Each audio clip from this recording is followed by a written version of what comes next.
ఈరోజు mothers day. తల్లిగా నీ అనుభవం ఈరోజు ఏంటి చెప్పు. అలాగే సుమన, నువ్వు కూడా తల్లివే, నీ అనుభవం చెప్పు. ఇలా రా రా, కూర్చో. సుమన, నీ అనుభవాలు తల్లిగా చెప్పు. అందరికీ నమస్తే. అందరికీ ఓకే. మాతృదేవోభవ, పితృదేవోభవ, ఆచార్య దేవోభవ అంటారు. మాతృమూర్తి లేకుండా మనకి పితృదేవుడు తెలియదు, ఆచార్య దేవుడు కూడా తెలియదు.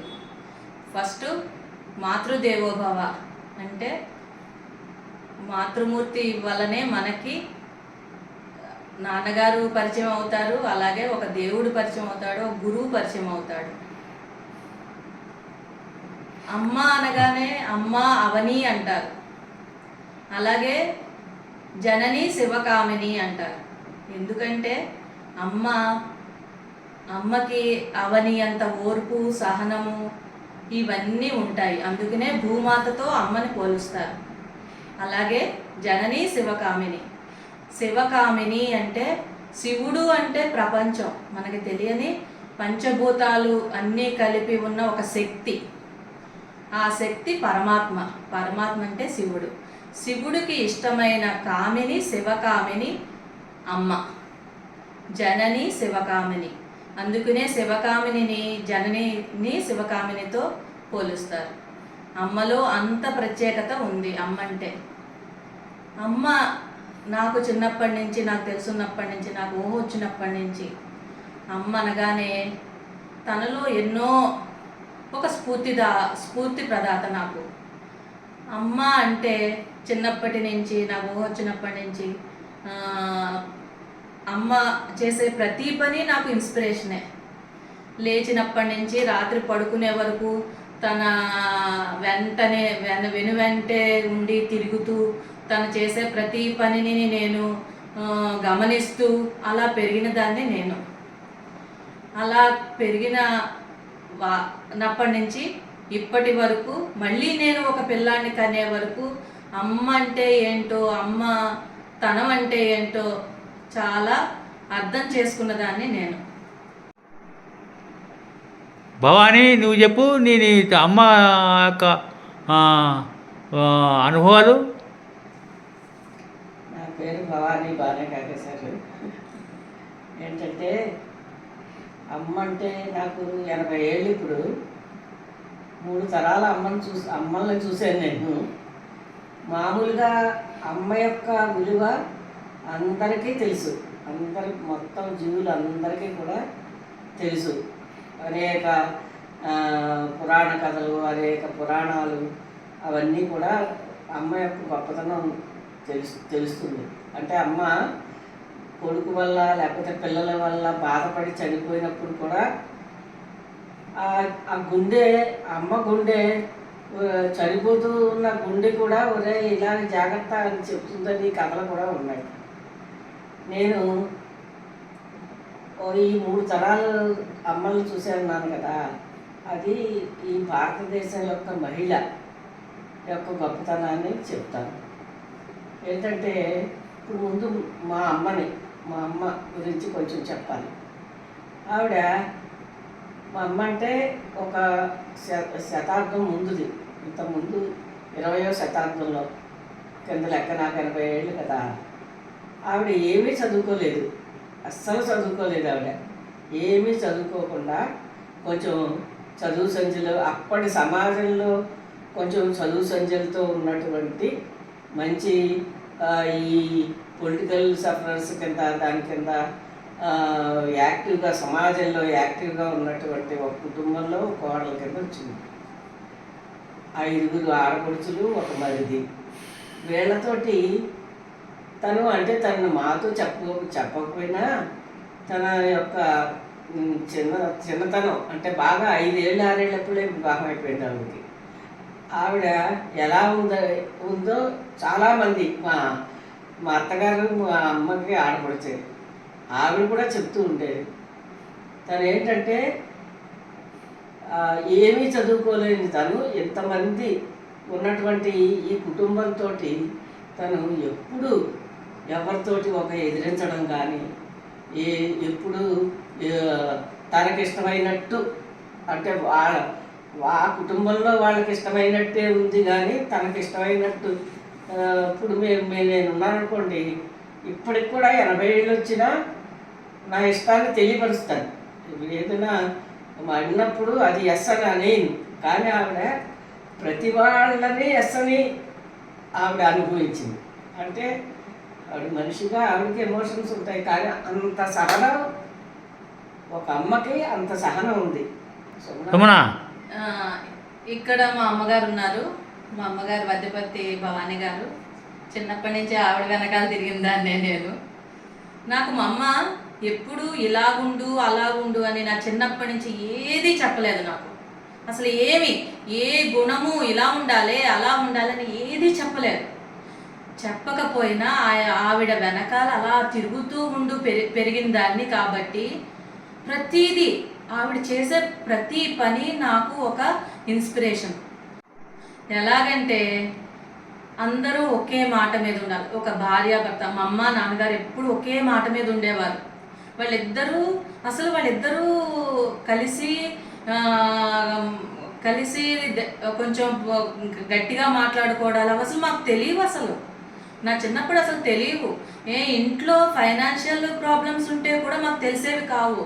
అలాగ వాళ్ళిద్దరూ ఎప్పుడు ఎలాగ మెయింటైన్ చేశారో తెలియదు, కానీ మా అమ్మ మాత్రం మమ్మల్ని ఎప్పుడు మా నాన్నగారిని గౌరవించేలాగే, నేను కాదే మీ నాన్నగారే అంటూనే ఉండేది. అలాగే ఇద్దరూ ఒకే మాట మీద ఉండాలి అనేది మా అమ్మ దగ్గరే నేర్చుకున్నాను. అలాగే ఎంతోమంది మా ఇంట్లో మా బాబాయ్లు, మాది కంబైన్డ్ ఫ్యామిలీ, మా బాబాయ్లు అత్తలు అందరూ ఉండేవారు. ఎప్పుడు ఒకళ్ళ గురించి మా దగ్గర ఎప్పుడు మాట్లాడేది కాదు. అత్తనేనా బాబాయ్నేనా అందరినీ మా సొంత వాళ్ళ కింద ఎప్పుడు వాళ్ళ గురించి నెగటివ్ థింకింగ్ అనేది మా అమ్మ దగ్గర నేను నేర్చుకోలేదు, చూడలేదు. ఇలాగ ఎప్పుడు అందరినీ ప్రేమించాలి, అందరినీ ఎవరైనా తప్పు చేసినా క్షమించేయాలి, ఇవన్నీ మా అమ్మ నడవడికలోనే మేము నేర్చుకున్నాం. అంతేగాని మా అమ్మ ఇలా ఉండాలి అలా ఉండాలి, నువ్వెందుకు అలా ఉన్నావే అని ఇన్నాళ్లలో నాకు ఒక్కరోజు కూడా చెప్పలేదు మా అమ్మ.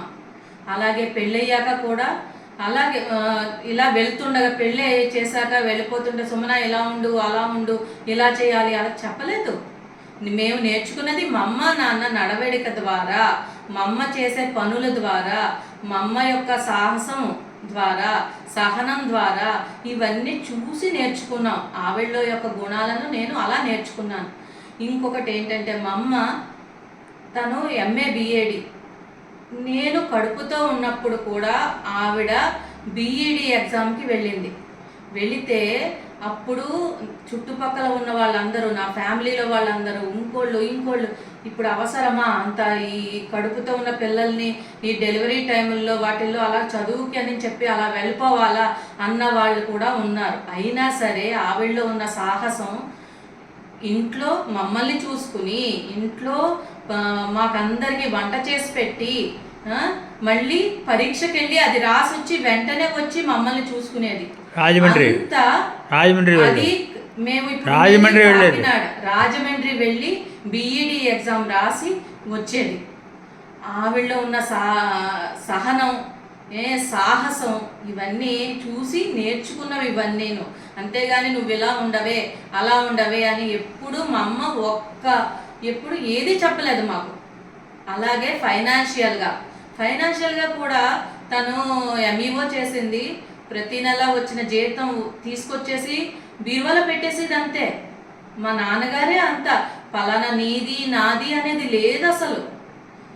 మనిద్దరం ఒకటే, మన డబ్బులు ఇద్దరివి ఒకటే, మనిద్దరం కలిసిమెలిసి ఉండాలి, మన ఫ్యామిలీ ఇలాగా అని చెప్పి దాన్ని ఒక పైసా కూడా ఆశించేది కాదు. ఎంత కష్టపడినా పైసా కూడా ఆశించేది కాదు మా అమ్మ.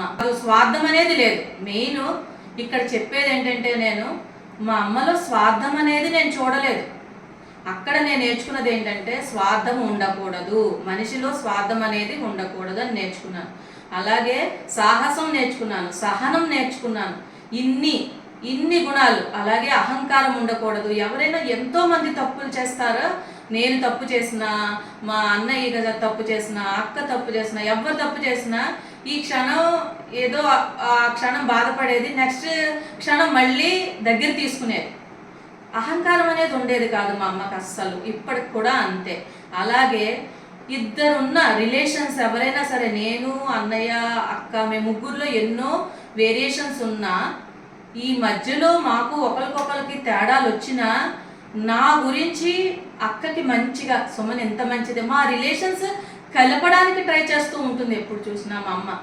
ఇవన్నీ ఒక ఒక బంధం, బాండింగ్ ఎలా ఉండాలి, బాండింగ్ని ఎలా ముందరికి తీసుకెళ్ళాలి, ఏ బంధమైనా సరే, ఏంటిది తమ్ముడు అన్నయ్య అయినా సిస్టర్స్ అయినా వీళ్ళందరినీ ఒకే బాట మీద ఎలా తీసుకెళ్ళాలి అనే బాండింగ్ నేర్పించింది మా అమ్మే. ఇన్ని గుణాలు ఒక మాతృమూర్తిలో, ప్రతి మాతృమూర్తిలో ఉంటాయని నేను అనుకుంటాను, నాకు తెలియదు, కానీ మా అమ్మ దగ్గర నుంచి మాత్రం ఇన్ని నేర్చుకున్నాను నేను. ఆవిడ సహనం ఎంత గొప్పదో చెప్పాను. ఆవిడ ద్వారా నాకు సహనం, తర్వాత ఎక్కువ అందరితోటి ఎలా ఉండాలన్నది నేర్చుకున్నాను.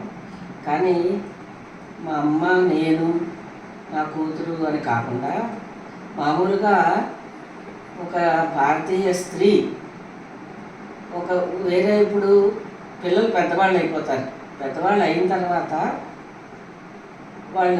వాళ్ళకి పెళ్ళిళ్ళు చేస్తాం మనం. ఆ పెళ్ళిళ్ళు చేసినప్పుడు ఎవరో ఇంకో అమ్మ కన్నా కొడుకు పెళ్లి చేస్తే ఇంకో అమ్మ కన్నా కూతురు మన దగ్గరికి వస్తుంది. అందరూ చాలా గొప్పగా చెప్పుకుంటారు. ఏంటంటే అమ్మాయి అన్ని తల్లిని, అది గొప్ప అందరూ చెప్పుకోవడం కాదు, నేను కూడా చెప్తాను. ఎందుకంటే ఇప్పుడు నేను కూడా అలాంటి దాన్నే కదా, తల్లిని, తమ్ముడిని, లేకపోతే అక్క చెల్లెళ్ళని అందరినీ వదిలేసి 25 ఏళ్ళు 20 ఏళ్ళు అక్కడ ఉన్నటువంటి బంధాన్ని అంతటినీ వదిలేసి భర్తతో పాటు వేరే కుటుంబంలోకి వచ్చేస్తుంది. అది స్త్రీకి మాత్రమే అది స్పెషల్. ఎవరు అది ఇంకా ఏ మనిషి కూడా వేరే మగవాళ్ళకి వాళ్ళకి ఆ అనుభవం ఏంటో కూడా వాళ్ళకి తెలియదు అసలు.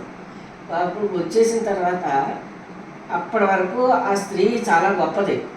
స్త్రీగా ఒక అమ్మగా తర్వాత తను కూడా ఒక అమ్మాయి పిల్లల్ని కానీ ఆ వంశాన్ని వృద్ధి చేస్తుంది.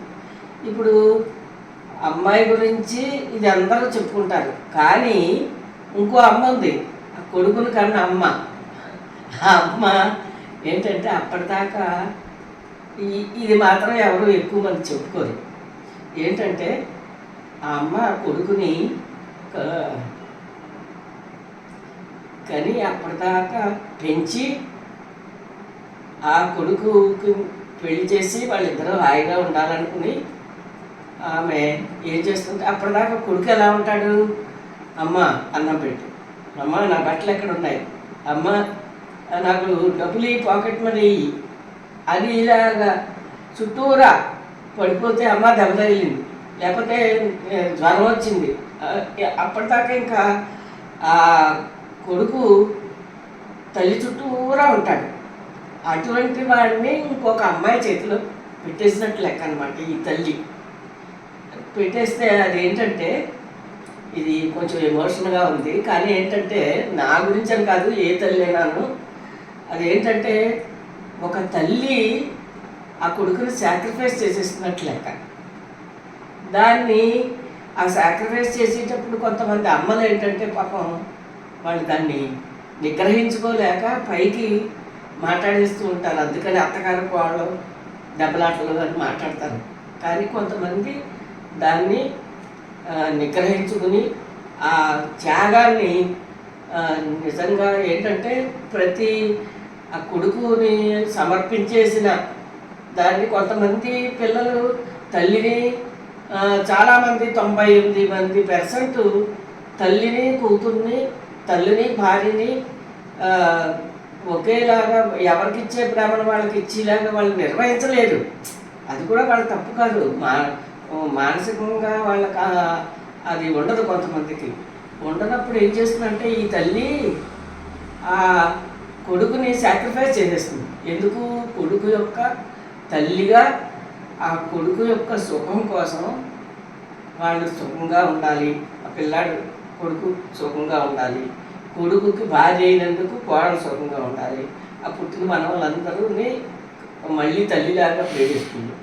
అటువంటి సాక్రిఫైస్ చేసేటువంటి అత్తగారులందరూ కూడా చాలా, వాళ్ళందరూ కూడా ఈ అత్తగారులందరినీ కూడా ఈ ఈ సాక్రిఫైస్ని కూడా అమ్మ యొక్క సాక్రిఫైస్ ఇది కూడా ప్రతి అమ్మ చేసే. నేను ఒక కోళ్ళు ఇలాగన్నాను చూడండి, ఆ కోళ్ళ కూడా ఒక అత్తగారు అవుతుంది కదా, అది కూడా సాక్రిఫైసే. అంటే పెళ్ళి అవ్వగానే వచ్చేసి తల్లిని వదిలిపెట్టేసి వచ్చేసేది ఒక అమ్మ గుణమే. అమ్మ గుణం వల్లే తన ఆడపడుచులను కానీ లేకపోతే అన్నదమ్ములను కానీ ప్రేమగా చూసుకోగలరు. ఏంటంటే అసలు నేను పూర్తిగా ఏంటంటే తల్లి పోషణే కాకుండా ఈ అత్తగారు అనేది ఉంది చూసారా, అది కూడా ఒక మహాతల్లి కింద లెక్క నా ఉద్దేశంలో. అది ఆ సాక్రిఫైస్ని కూడా తల్లి యొక్క గొప్పతనం వల్లే ఆ సాక్రిఫైస్ కూడా జరుగుతుంది. ఈ కుటుంబ వ్యవస్థ బాగా ఉంటుంది. సుమన అమ్మా, ఈ మాతృదినోత్సవము అని అందరూ అంటారు కానీ ప్రతిరోజు మాతృదినోత్సవమే. ప్రతి వాళ్ళకి ప్రతిరోజు మాతృదినోత్సవమే. కానీ ఈరోజు మనలో ఉన్న తల్లి మీద ఉన్న ప్రేమ, అభిమానము ఇవన్నీ ఇంకొంచెం బ్రతికుండగానే తల్లిని తండ్రిని ఎలాగా చూసుకోవాలి, చూసుకుండమే కాదు మనలో ఉన్న అభిప్రాయాన్ని పెద్దవాళ్ళైన తల్లిదండ్రులకి మనము తెలియజేయడం వల్ల వాళ్ళల్లో కూడా ఒకలాంటి శక్తి వస్తుంది.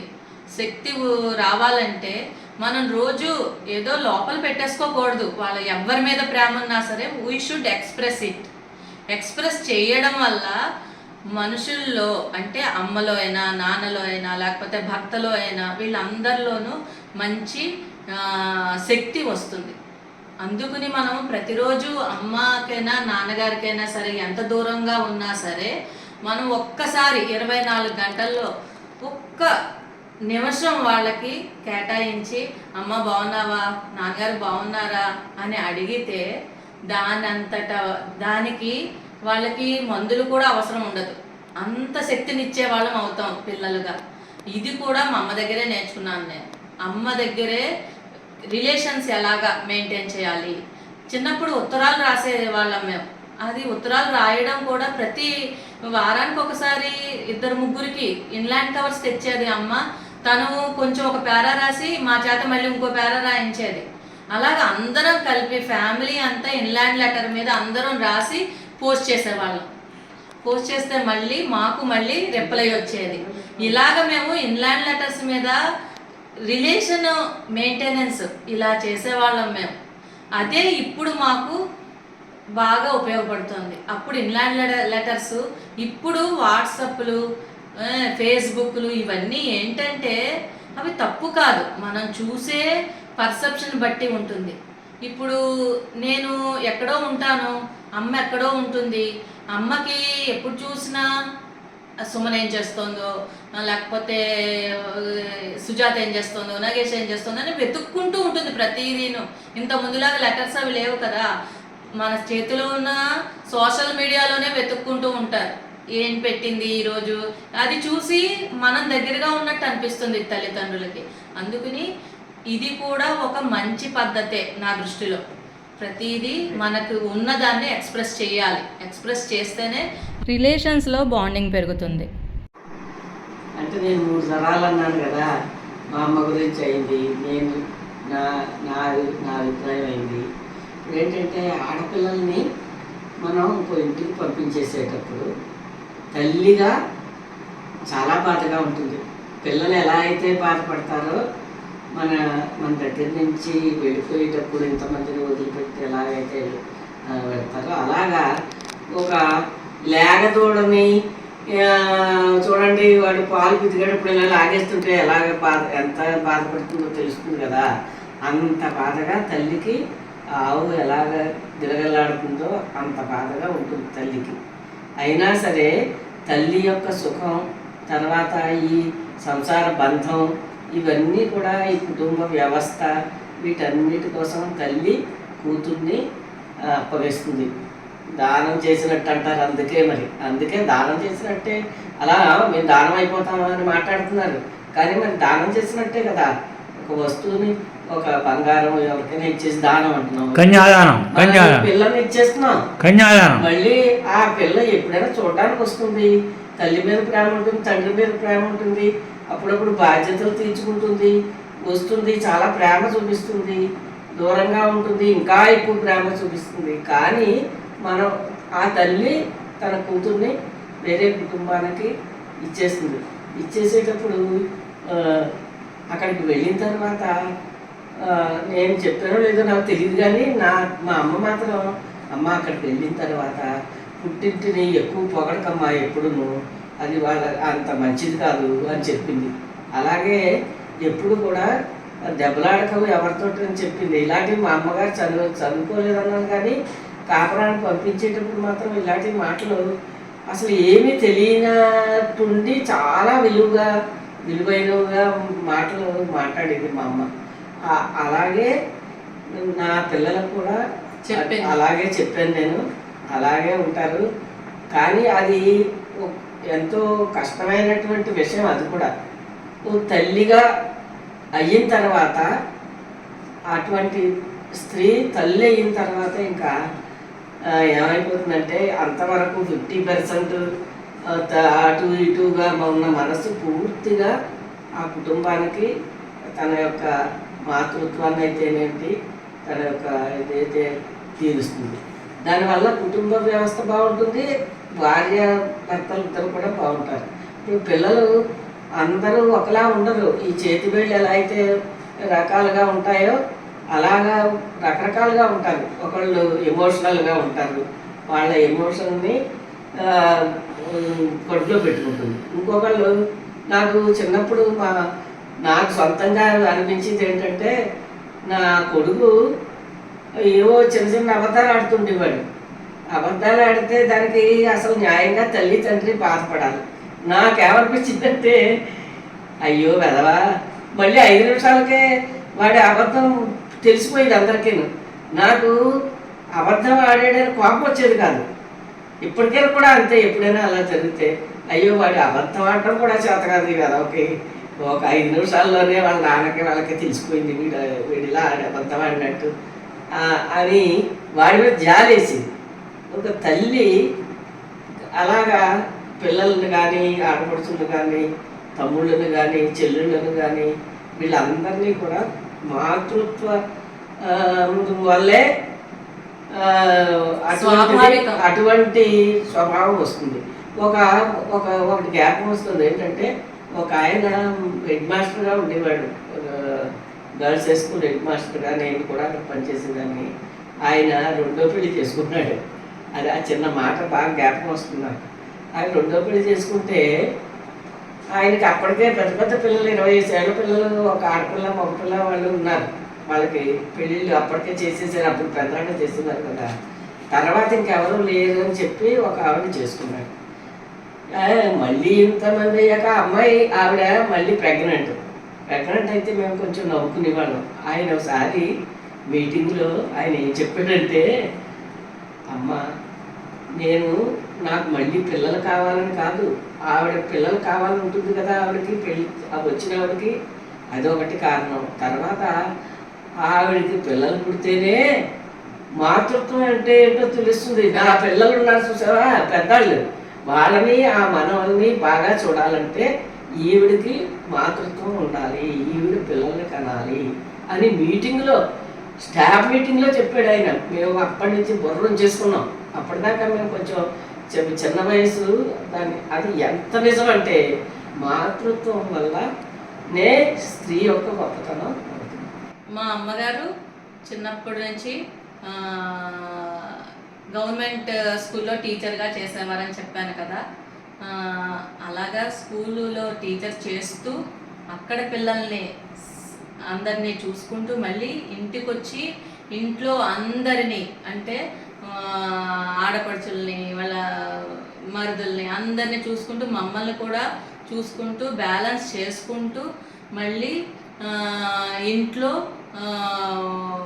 అన్ని పనులు అలాగ బ్యాలెన్స్ చేసుకుంటూ ఒక కుటుంబాన్ని ముందరికి తీసుకెళ్ళి ఆడపడుచుల పెళ్ళిళ్ళు, మరుదుల పెళ్ళిళ్ళు అవన్నీ చేశాక తర్వాత మళ్ళీ వాళ్ళది అయ్యే టైంకి మేము పెద్దవాళ్ళం అయిపోయాక మా పెళ్ళిళ్ళు చేసి అలాగా మా అమ్మ అందరినీ అలాగా ఒక కుటుంబాన్ని బయట ఉద్యోగాన్ని రెండింటినీ బ్యాలెన్స్ చేసుకుంటూ ఈరోజు మేమందరం ఇలాగ ఎదిగామంటే దాని అంతటి కారణం మా అమ్మ యొక్క బ్యాలెన్సింగే. అది మా అమ్మ దగ్గర నేను నేర్చుకున్నాను. ఇంకోటి ఏమిటంటే మా అమ్మకి నలుగురు సిస్టర్స్ కూడా ఏ కష్టం ఇంట్లో ఏ కష్టం వచ్చినా ఏమొచ్చినా నలుగురు ఒకరికొకళ్ళు.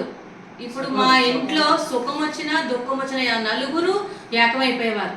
మాకు నలుగురు అమ్మలే, నలుగురు ఉద్యోగం చేసేవారు.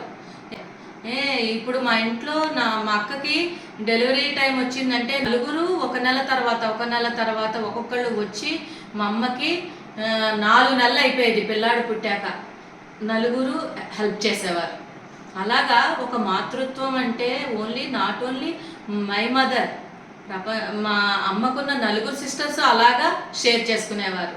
నలుగురు సిస్టర్స్ అంటే అక్క చెల్లెళ్ళతో ఎలా ఉండాలో కూడా తెలిసింది నాకు. అలాగే నలుగురు సిస్టర్స్ దగ్గర నుంచి మా పెద్దమ్మ దగ్గర నుంచి శుభ్రము అనేది నేర్చుకున్నాను నేను. క్లీన్లీనెస్ అంటే నాట్ ఓన్లీ బయట శుభ్రమే కాదు, మనసు ఎంత శుభ్రంగా ఉండాలి, మన సర్కమ్స్టెన్సెస్ ఎంత శుభ్రంగా ఉండాలి. క్లీన్లీనెస్ ఈజ్ గాడ్లీనెస్ అనేది మా పెద్దమ్మ నుంచి నేర్చుకున్నాను నేను. అలాగే మా అమ్మ దగ్గర నుంచి సాహసం నేర్చుకున్నాను నేను. సాహసం అంటే ఎన్ని కష్టాలు వచ్చినా ఆ కష్టాలతో పాటు కష్టాలని ఎదుర్కొని తను అనుకున్నది ఎలా సాధించాలి అనేది మా అమ్మ దగ్గర నేర్చుకున్నాను. మూడవది సానుకూల దృక్పథత. మా సరోజ పిన్ని సానుకూల దృక్పథత అనేది, పాజిటివ్నెస్ అనేది మా సరోజ పిన్ని దగ్గర నేర్చుకున్నాను. ఎంత నెగిటివ్ ఉన్నా దానిలో మాత్రం పాజిటివ్నెస్ చూస్తుంది మా సరోజ పిన్ని. మా పిన్ని దగ్గర నేను అది నేర్చుకున్నాను. లాస్ట్ పిన్ని డాక్టర్ చేస్తుంది, సుందర్ పిన్ని. ఆ సుందర్ పిన్ని దగ్గర నేను సహనం నేర్చుకున్నాను, పేషెన్స్. ఎన్నున్న సహనం ఎంత సహనంగా ఉంటుందంటే ఏదైనా మాట్లాడినా ఎవరైనా గట్టిగా పోనీలేవే అంటుంది తప్ప అసలు తనకి కోపం అనేది గట్టిగా మాట్లాడడం అనేది రాదు అసలు మా పిన్నికి. ఇలాగ నలుగురు తల్లుల దగ్గర నుంచి వాళ్ళల్లో ఇన్ని నేర్చుకున్నాను నేను. అందుకనే నేను ఈ ప్రపంచంలో నేను పుట్టడానికి కారణం మా అమ్మ దగ్గర నుంచి నేను మళ్ళీ ఒక అమ్మగా అవ్వడం అనేది నాకు దేవుడిచ్చిన వరం. ఒక కూతురుగా పుట్టడం అనేది నేను ఐఎమ్ సో బ్లెస్డ్. నాకు చాలా కూతురుగా పుట్టడం అనేది అందరూ అంటారు కొడుకు అయితే బాగుండు, కొడుకు పుడితే బాగుండు అనుకుంటారు. నో, కూతురుగా పుట్టడం అనేది నేను చాలా సంతోషపడుతూ ఉంటాను. నేను చూసుకుంటూ నేను ప్రతిరోజు నేను చేసే పనుల్లో మా అమ్మని చూసేసుకుంటూ ఉంటాను. అమ్మలాగే ఉన్నాను, అమ్మలాగే చేసేస్తున్నాను, నాకు అన్నీ అమ్మే నేను అనేసుకుంటూ ఉంటాను. I'm so blessed. ఒక కూతురుగా, ఒక చెల్లిగా, ఒక భార్యగా, ఒక తల్లిగా ఉండడం అనేది ఆ దేవుడిచ్చిన వరం నాకు. అది నేను నమ్ముతాను. చివరిగా ఏంటంటే మాతృదినోత్సవం అన్నది ఒకరోజు ఏడాదికి ఒకసారి అంటే ఒకసారి తప్పేమీ లేదు. ఒకసారి తలుచుకోవడం తల్లిని, ఒకసారి ఆ రోజు అన్ని రోజుల కంటే ఎక్కువ తలుచుకోవడం అది చేస్తున్నారు, పర్వాలేదు. కానీ తల్లికి ఏంటంటే కొంత వయసు వచ్చేసిన తర్వాత నేను పెద్దదాన్ని కనుక ఏం చెప్తున్నానంటే తల్లిదండ్రులు వాళ్ళ దగ్గర నుంచి ఎక్కువ ఏమీ ఆశించరు వాళ్ళు. అంటే వాళ్ళకి ఫైనాన్స్ ఫ్రీడమ్ లేని వాళ్ళకైతే అది కూడా విసుక్కోకుండా కొంచెం చూడాలి వాళ్ళ గురించి. చిన్నప్పుడు వాళ్ళ గురించి తల్లిదండ్రులు ఎలా ఉన్నారో ఏమిటో గుర్తుపెట్టుకుని ఆ తల్లిదండ్రులకి నా తల్లిదండ్రులు నా కోసం ఇంత చేశారు, మనం కూడా ఇంతలా ఉండాలి, వాళ్ళని బాగా చూసుకోవాలని ఉండాలి. అది ఒకటి. ఇప్పుడు పిల్లలకి నేను చెప్తున్నది ఏంటంటే వాళ్ళు పాపం చాలా పనిలో ఒత్తిడిలో ఉంటారు. అయినప్పటికీ కూడా వాళ్ళు ఏమి ఎక్కువ ఆశించరు. ఒక ఒక ఫోన్ చేసి, దూరంగా ఉన్న వాళ్ళు ఒక ఫోన్ చేసి పలకరించండి చాలు. అదే వాళ్ళకి 10,000 అంటే 10,000 అని కాదు, అదే ఎంతో ఇచ్చినట్టు లెక్క. అదే అలాగే వాళ్ళు చేసినప్పుడు ఎందుకమ్మా అస్తమానం చేస్తావు అంటారు చూసారా, అది కొట్టినంత బాధగా ఉంటుంది. ఎందుకు ఎందుకు అన్ని మెసేజ్లు అసలు పెట్టకెందుకు, మాట్లాడచ్చు కదా అసలు ఏమి. నా నా సలహా ఏంటంటే పిల్లలకి ఒక తల్లిగా వాళ్ళు చిన్న చిన్నవి కోరుకుంటారు. వాళ్ళు ఒకసారి హగ్ ఇవ్వడం, లేకపోతే ఒకసారి పలకరించడం, తర్వాత తను చేస్తున్న దాన్ని నచ్చకపోయినా సరే దాన్ని కొంచెం సహించడం. అంటే ఇప్పుడు కొంతమంది ఏదో ఛానల్ పెట్టుకుంటారు, తల్లిగా ఏ భక్తి ఛానల్ ఏదో పెట్టుకుంటారు అనుకోండి. ఆ భక్తి ఛానల్ ఏంటి, క్రికెట్ వస్తుంటే అది పీకేసి పెట్టుకోవడం. ఇలాగా ముసలితనం వచ్చిన తర్వాత ఉండే తల్లికి తండ్రికి చిన్న చిన్న ఆనందాన్ని, అంటే దగ్గరికి వచ్చి కాసేపు కూర్చోవడం, ఎప్పుడైనా కనీసం ఏదో 5 నిమిషాలు, ఒక రోజులో ఒక 5 నిమిషాలు పక్కన కూర్చొని మాట్లాడటం, ఇలాంటివన్నీ చేస్తే మీరు మాతృదినోత్సవం ఏడాదికి ఒకసారి చేయడం కాదు, మీరు ఎప్పుడు వచ్చి పక్కన కూర్చుని 5 నిమిషాలు మాట్లాడితే అది మాతృదినోత్సవం తల్లికి. ఎప్పుడు ఫోన్ చేసి, దూరంగా ఉన్న కొడుకు ఫోన్ చేసి అమ్మాయి ఎలా ఉన్నావు, నాన్నగారు ఎలా ఉన్నారని అడిగితే అదే మాతృదినోత్సవం. ఇవన్నీ గుర్తుపెట్టుకోండి. తర్వాత ఇంకొక చిన్న సలహా ఏంటంటే నాది, ఇప్పుడు తల్లి గొప్పతనం చెప్పడానికి బోళ్ళంతమంది గొప్ప గొప్ప ఈ శివాజీ తల్లి, ఇంకా వీళ్ళందరూ బోళ్ళంతమంది ఉన్నారు. మనకు అవన్నీ ఇప్పుడు వద్దు కథలు. కానీ ఇప్పుడు కుటుంబ వ్యవస్థకి ఇప్పుడుండే పిల్లలకి నేను ఇచ్చే సలహా ఏంటంటే ఎంజాయ్ చేద్దాం అని చెప్పి వివాహం చేసుకోవడమే 30 ఏళ్ళకి మగపిల్లాడు 28 ఏళ్ళు 27 ఏళ్ళు ఉన్నటువంటి ఆడపిల్లలకి పెళ్లి చేసుకుంటున్నారు. అంతవరకు పర్వాలేదు, బాగానే ఉంది. తర్వాత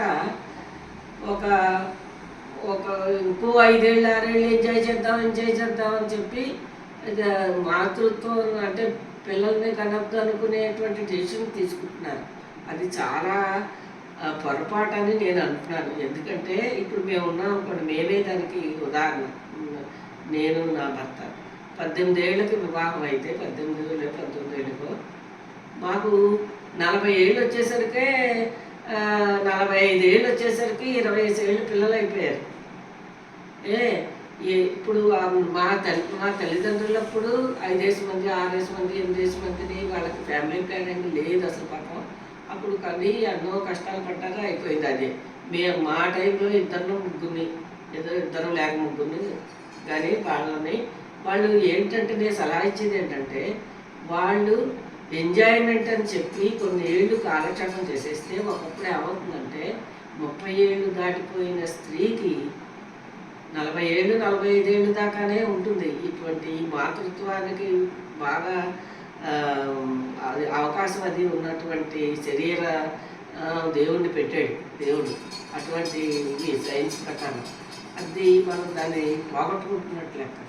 అప్పుడు కొంతమందికి పిల్లలు పుట్టడం మానేస్తే మళ్ళీ దానికి పెడదావలు ఏదో కృత్రిమం లేకపోతే ఇంకోటి ఇవన్నీ లేకుండా దాని కుటుంబ వ్యవస్థను ముందుకు తీసుకెళ్ళాలి. మీరు సుఖంగా ఉండాలి, మీ పిల్లలు బాగుండాలి. మేము 60 ఏళ్ళు వచ్చినా ఇంకా ఇంటర్మీడియట్ 10th క్లాసెస్ చదివే పిల్లలు ఉండకుండా వాళ్ళు సెటిల్ అయిపోయేలాగా, మనకు 60 ఏళ్ళు వచ్చేసరికి వాళ్ళు సెటిల్ అయిపోయేలా ఉండాలంటే వివాహం చేసుకున్న తర్వాత వెంటనే 25 ఏళ్ళ తర్వాత వివాహం చేసుకున్న ప్రతి వాళ్ళు ఎంజాయ్మెంట్ అని కాలక్షేపం చేయకుండా మాతృత్వాన్ని ఆస్వాదించండి.